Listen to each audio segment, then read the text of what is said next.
Hello friends, target classes में आप सभी लोगों का स्वागत है। वेलकम है। कैसे हैं आप सभी लोग? मैं आशा करती हूँ आप सभी लोग बहुत ही अच्छे होंगे।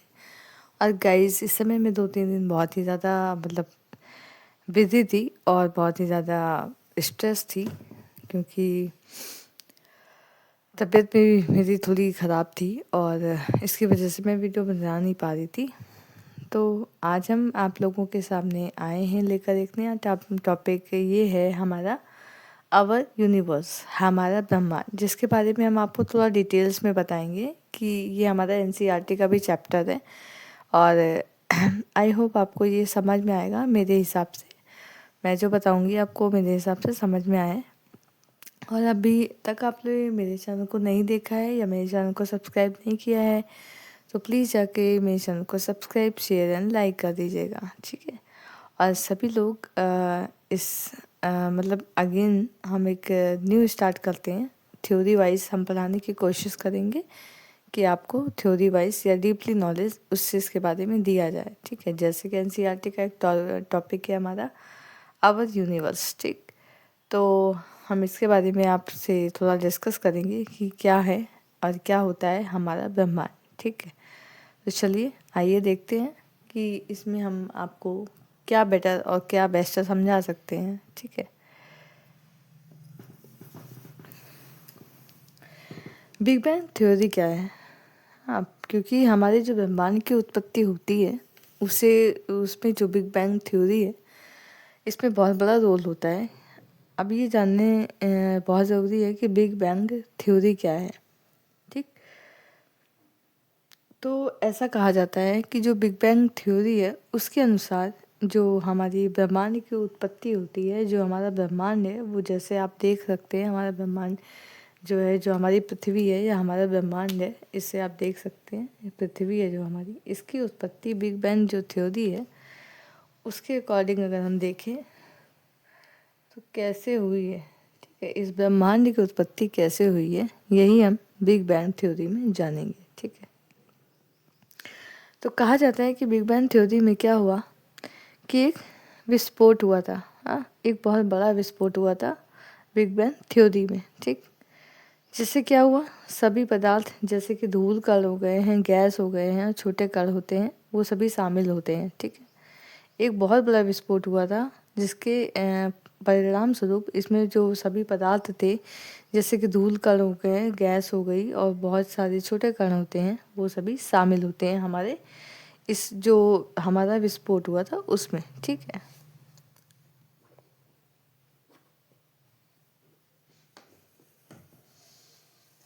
तो टॉपिक वाइज लिखते जाइए आप लोग कि क्या क्या हुआ था। बिग बैंग थ्योरी में क्या हुआ था कि एक विशाल विस्फोट हुआ था जिससे सभी जो पदार्थ थे, धूल कण और छोटे कण और गैस, ये सभी शामिल होते हैं। इस विस्फोट में एक विशाल आग का गोला बना, ठीक।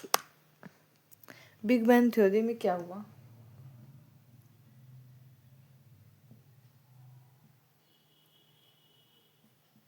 एक विशाल विस्फोट हुआ।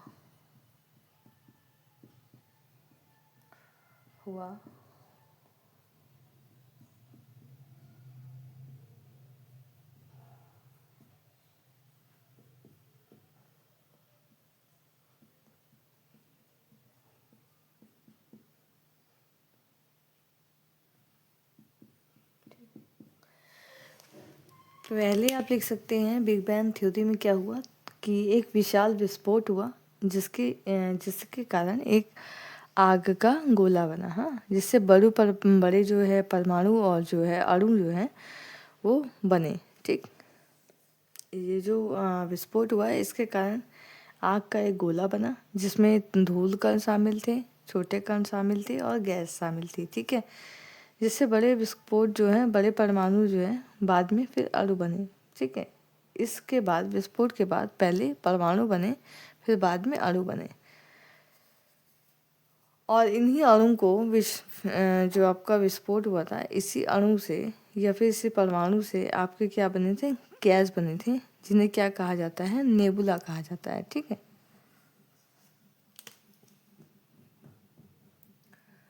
परमाणु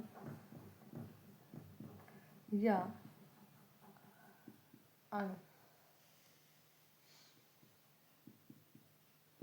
बाद में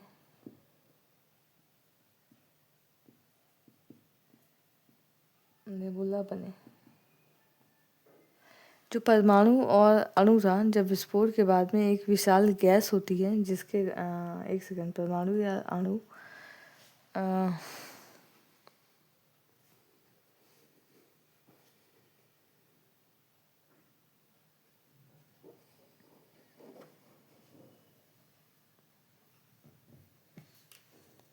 बाद में गैस में बदल गए, गैस में बदल गए,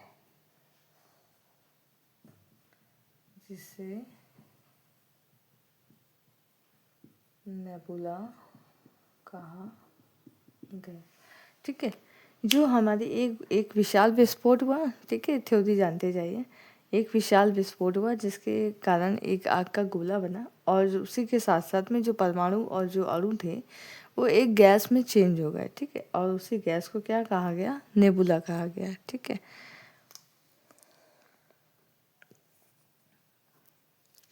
और ये जो नेबुला है, ये जो है किसके कारण? हमारे घूर्णन गति और गुरुत्वाकर्षण के कारण जो तारों के समूह में बदल गए। ये जो नेबुला था,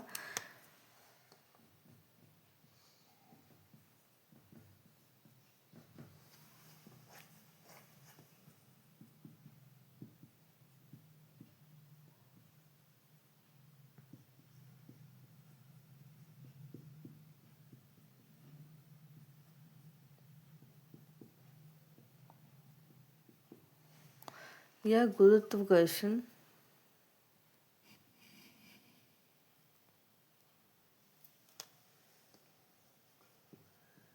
के कारण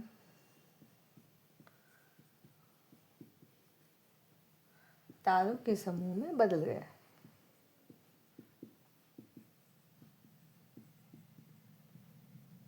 ठीक, ये हो गया नेबुला। जो आप तारे देखते हैं ना आसमान पे, वो तारों के समूह में कौन बदले हैं? हमारे नेबुला। ठीक है, जो धूल के कण थे और जो गैस थे, वो सारे जो हैं गुरुत्वाकर्षण बल के कारण, जो हमारी पृथ्वी में गुरुत्वाकर्षण बल है उसके कारण जो ये है, ये जो है हमारे नेबुला हैं, वो चेंज होकर तारों के समूह में बदल गए, जो हम अब जिसे हम अभी तारा कह सकते हैं। ठीक है, और इन तारों के समूह को क्या कहते हैं?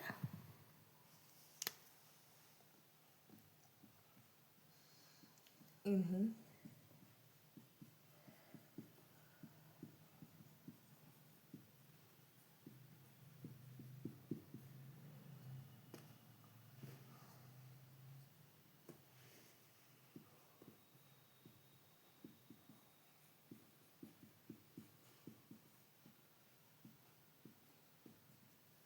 ठीक, और इन्हीं तारों के समूह को बाद में क्या कहा गया? गैलेक्सी। ठीक, ये चैप्टर वाइज है। चैप्टर वाइज क्या है? हमारे यूनिवर्स में हम आपको थोड़ा थोड़ा करके बताते जाएंगे कि हमारा यूनिवर्स बना कैसे, यानी हमारा कैसे ब्रह्मांड की उत्पत्ति हुई है। ठीक है, उसके बारे में बताएंगे। तो बिग बैंग थ्योरी में क्या क्या हमने पढ़ा है? एक विशाल विस्फोट हुआ था जिसके कारण एक आग का गोला बना, और ये जो परमाणु है, अणु है, वो बाद में जो है गैस के रूप में बदल गए, जिन्हें नेबुला कहा गया। नेबुला बाद में धूल कण या गुरुत्वाकर्षण के कारण तारों के समूह में बदल गए। ठीक है, ये नेबुला जो है तारों के समूह में बदल गए। उसके क्या हुआ? उन्हीं तारों के समूह को क्या कहा गया? गैलेक्सी कहा गया। ठीक है, तो यहाँ तक आपका हो गया बिग बैंग थ्योरी। अब थोड़ा और जानेंगे इसके बारे में। आप स्क्रीनशॉट ले लीजिए, थोड़ा सा हम डीप में बताएंगे। देख रहे हैं आप लोग, तो नीचे गैलेक्सी कहा गया। ठीक है,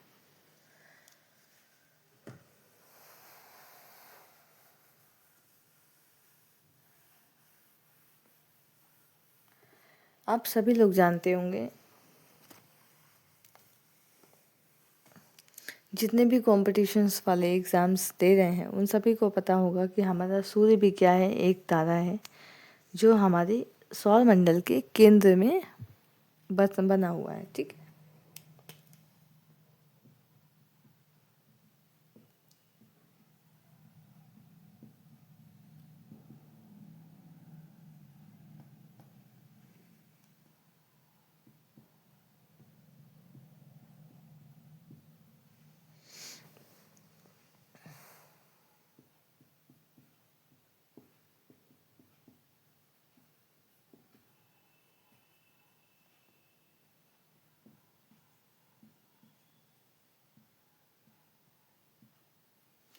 ये एक पॉइंट आप भी लिख सकते हैं कि हमारा सूर्य भी एक तारा है और हमारे सौर मंडल के केंद्र में स्थित है। ठीक है, और जो हमारा सूर्य है उसके जो सबसे निकट का जो तारा है उसे अल्फा या प्रॉक्सिमा सेंचुरी भी कहते हैं। ठीक है, सूर्य के निकट के तारे को हम क्या कह सकते हैं? सूर्य के जो हमारे निकट है तारा उसे क्या कह सकते हैं? अल्फा या प्रॉक्सिमा सेंचुरी भी कहते हैं, जो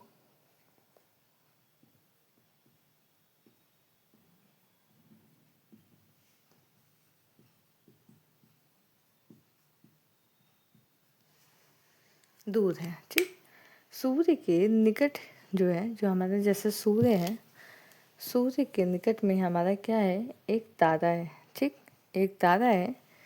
इसे आप मतलब रिवीजन भी कर सकते हैं, क्योंकि जो क्वेश्चंस बनते हैं ना हमारे यूनिवर्स से, वो बीच बीच में ऐसे उठा के जैसे दे दिया जाता है कि जो सूर्य के जो सबसे निकट का जो तारा है उसे किस नाम से जानते हैं, है ना? तो सूर्य के सबसे निकट का जो तारा है उसे हम क्या कह सकते हैं? अल्फा और प्रॉक्सिमा सेंचुरी भी कहते हैं, जो 4.3 प्रकाश वर्ष क्या है? दूर है। ठीक है, कितना दूर है? इसकी दूरी जो सूर्य से तारे के बीच की जो दूरी है वो 4.3 प्रकाश वर्ष दूर है। ठीक है,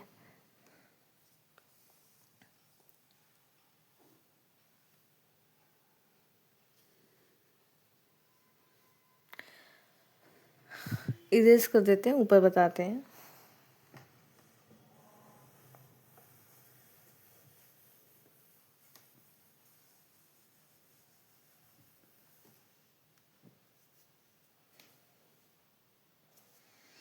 कुछ नक्षत्र के बारे में हम आपको दिखाते हैं।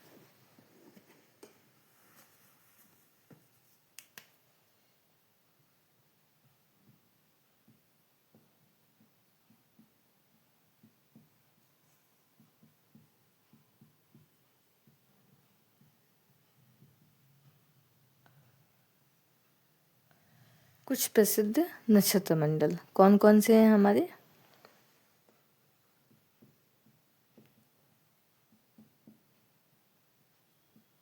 जिसे हम ग्रेट बेयर या अर्सा मेजर भी कहते हैं।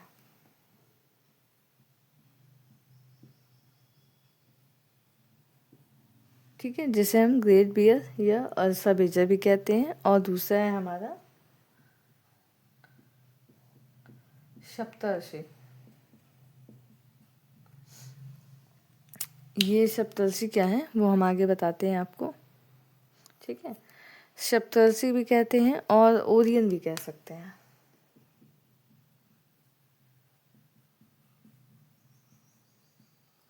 चौथा है स्कॉर्पियन।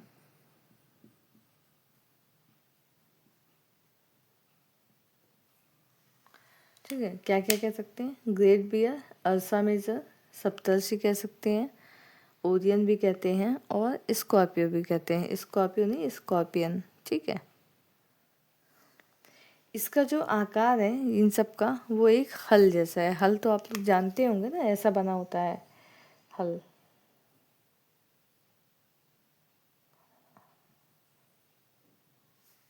ये हल नहीं बनाना सॉरी, ऐसे नहीं है कुछ।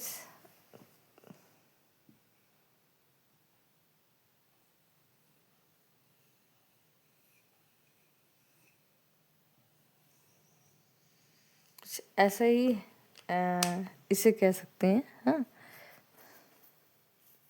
एक हल जैसा दिखाई देता है। हाँ, जिसमें 7 प्रमुख तारे हैं। क्या है? सबसे चमकीला जो तारा है वो उत्तर दिशा में है। ठीक है, सबसे इसमें जो सबसे चमकीला, मान लो यही चमकीला तारा है, ये कहाँ पे है? उत्तर दिशा में है। ठीक है, सबसे चमकीला तारा हमारे किस दिशा में है? तो सबसे चमकीला जो तारा है हमारी इस आपके मतलब जो नक्षत्र है उसमें सबसे चमकीला तारा हमारे उत्तर दिशा में है। ठीक है, उत्तर दिशा में स्थित है।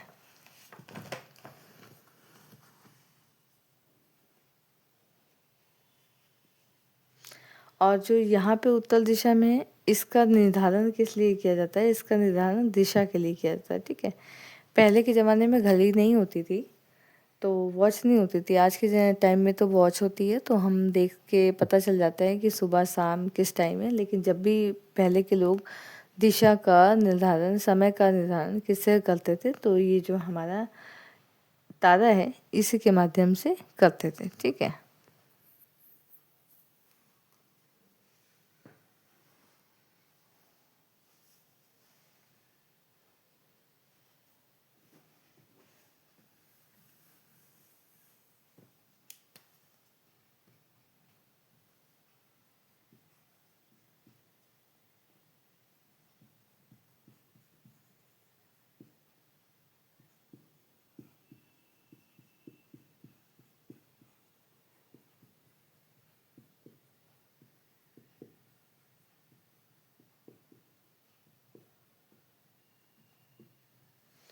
इसका उपयोग क्यों किया जाता है? तो इसका उपयोग जो है दिशा निर्धारण में किया जाता है। ठीक है, ये हो गया हमारा।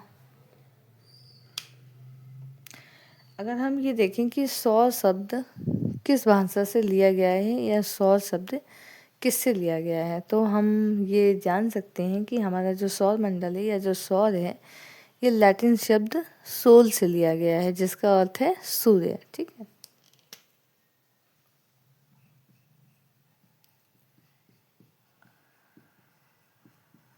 सौर शब्द लैटिन भाषा के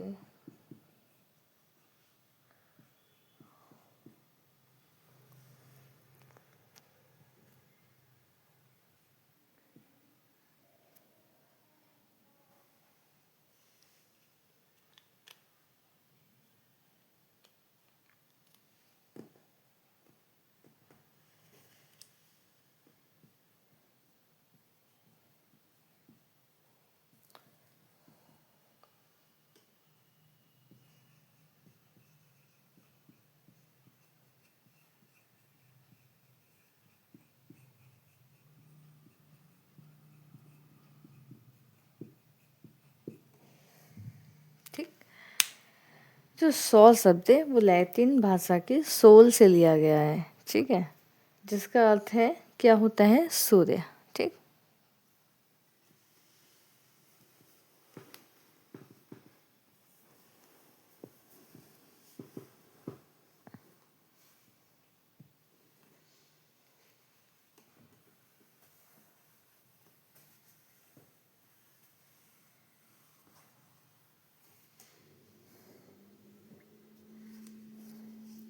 सूरज के बारे में लिखते हैं कि यह एक विशाल गर्म और जलती हुई गैसों का गोला है।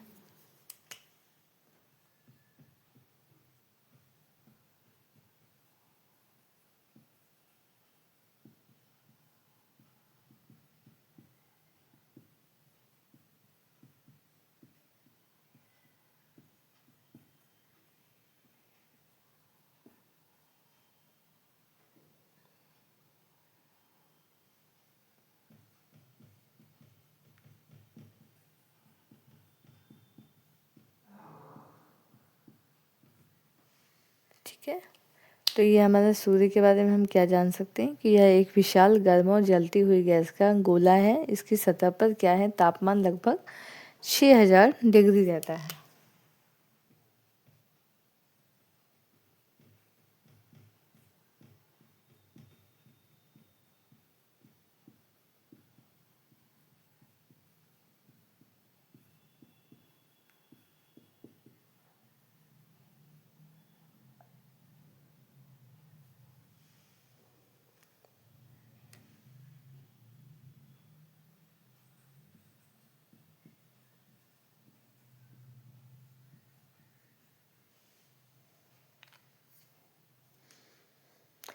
इसकी सतह पे जो लगभग हमारा तापमान है वो 6000 डिग्री तक रहता है। और क्या होता है, सूर्य और पृथ्वी के बीच की जो दूरी है वो कितनी है, 150 मिलियन किलोमीटर है। ठीक है।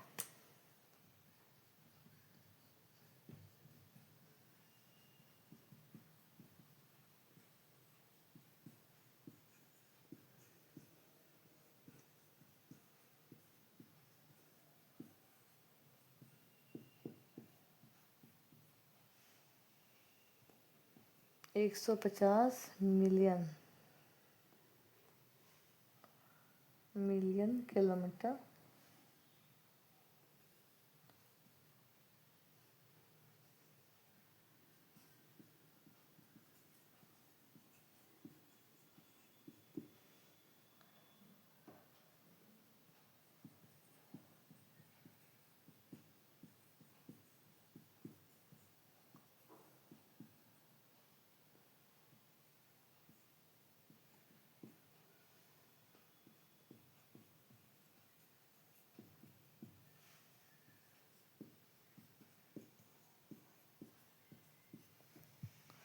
दिख रहा है?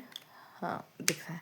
देखो, सूर्य और पृथ्वी जो है उससे दूरी हमारी कितनी है, एक चीज़ को, पॉइंट को आप ये याद रखिएगा कि 150 मिलियन किलोमीटर है।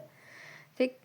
जिसके कारण सूर्य की जो गर्मी है, मतलब सूर्य में इतनी गैसों के कारण और जो इतना बड़ा विशाल है, ठीक है, तो वहाँ पे कणों के कारण, धूल कणों के कारण और गैसों के कारण जो इतनी ज़्यादा गर्मी है, इसके कारण जो है हमारा जो है सूर्य की जो है उसकी जो गर्मी है वो पृथ्वी तक इतनी तेज़ नहीं होती है।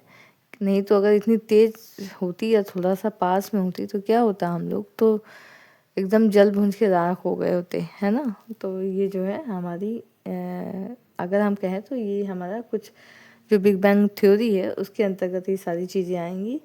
तो आप ये सारी चीज़ें हमारी बिग बैंग थ्योरी के अंदर जो है आप देख सकते हैं। ये सारे इम्पोर्टेंट पॉइंट हैं जो हमने एनसीईआरटी से लिया हुआ है और आपके हर एक एग्ज़ाम में आएगा, ऐसा नहीं है सिर्फ सीटेट में आएगा। ये ऐसा हमने दिया है आपको कि आपके हर एग्ज़ाम में आएगा। ठीक है, तो आप लोग इसे देखिएगा और अच्छा लगे मेरा वीडियो तो प्लीज़ उसे लाइक करिएगा। इसके आगे का जो प्लानट है ये हम कल कंटिन्यू करेंगे आपके साथ। ठीक है, thank you so much for watching.